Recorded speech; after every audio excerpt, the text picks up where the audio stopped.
Shalom Bapak Ibu Saudara, salam jumpa kembali dalam acara pesan singkat ini.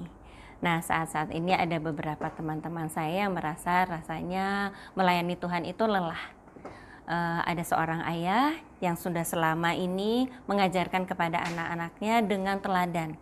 Ayah ini rajin berdoa, mengajak bersekutu, kemudian ayah ini bertanggung jawab terhadap keluarganya, lalu dia juga menjadi contoh yang baik di keluarganya. Tetapi anaknya sampai dengan saat ini belum bisa meniru seperti yang ayahnya harapkan. Lalu dia menyampaikan kepada saya rasanya dia lelah ya dalam melayani.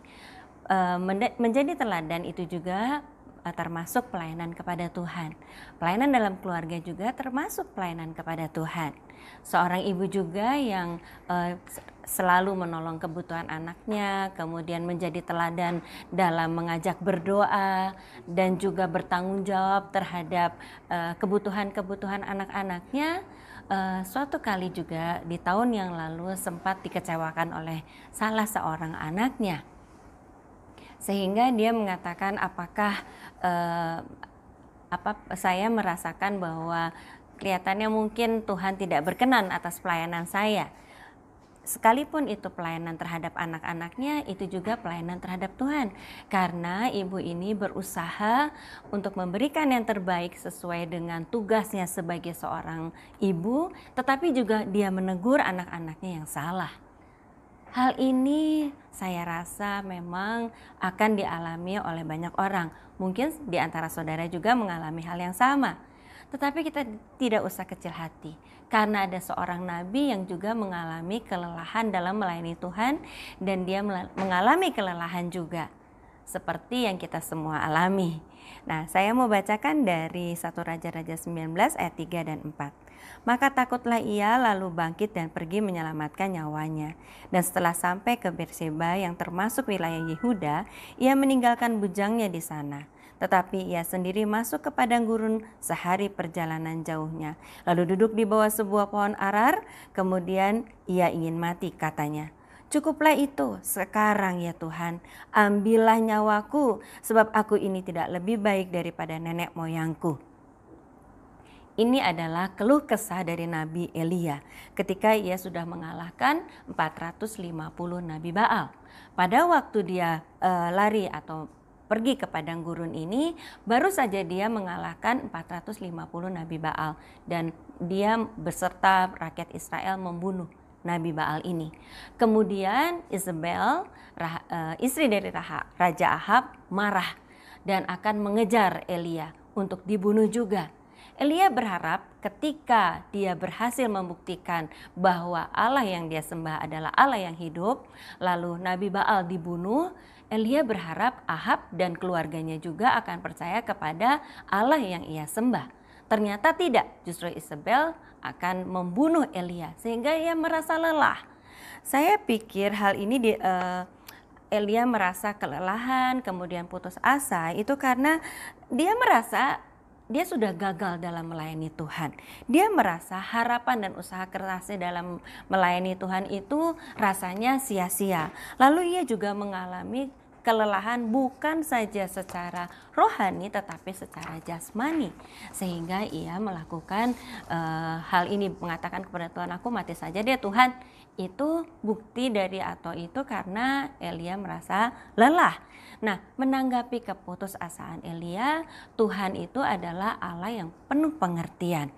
Ia membiarkan Elia tertidur, di padang gurun itu Elia tertidur, sehingga itu merupakan Tuhan membiarkan Elia beristirahat. Lalu ia memberi makan kepada Elia melalui malaikat, disediakan makan di sana. Artinya Tuhan menjaga kehidupannya Elia. Lalu ia mengunjungi Elia dengan sebuah penyataan dan pengertian yang lemah lembut. Nah, ketika Elia bangun dan melihat ada makanan di sana, pertama dia nggak mau makan. Tetapi malaikat itu menyuruh kepada Elia.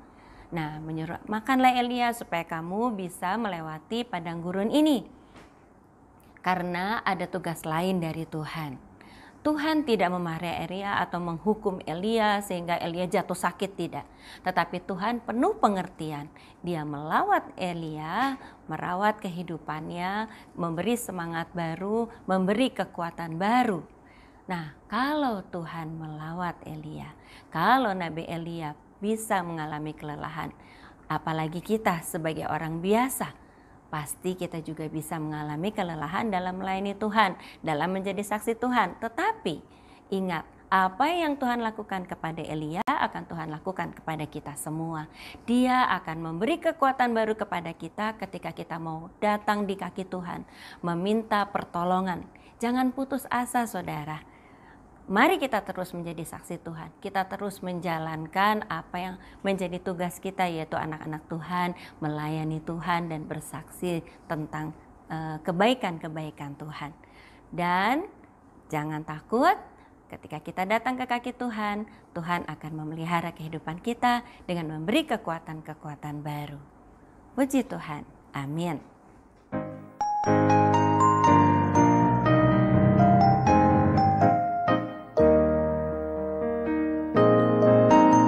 Jangan lelah bekerja di ladangnya Tuhan. Roh Kudus yang beri kekuatan, yang mengajar dan menopang. Tiada lelah bekerja bersamamu Tuhan, yang selalu mencukupkan akan segalanya. Ratakan tanah bergelombang, timbullah tanah yang berubah, menjadi siap dibangun di atas dasar iman. Ratakan tanah bergelombang, timbullah tanah yang berubah, menjadi siap dibangun di atas dasar iman. Ratakan tanah bergelombang, timbullah tanah yang berubah, menjadi siap dibangun di atas dasar iman. Ratakan tanah bergelombang, timbullah tanah yang berubah, menjadi siap dibangun, menjadi siap dibangun, menjadi siap dibangun di atas dasar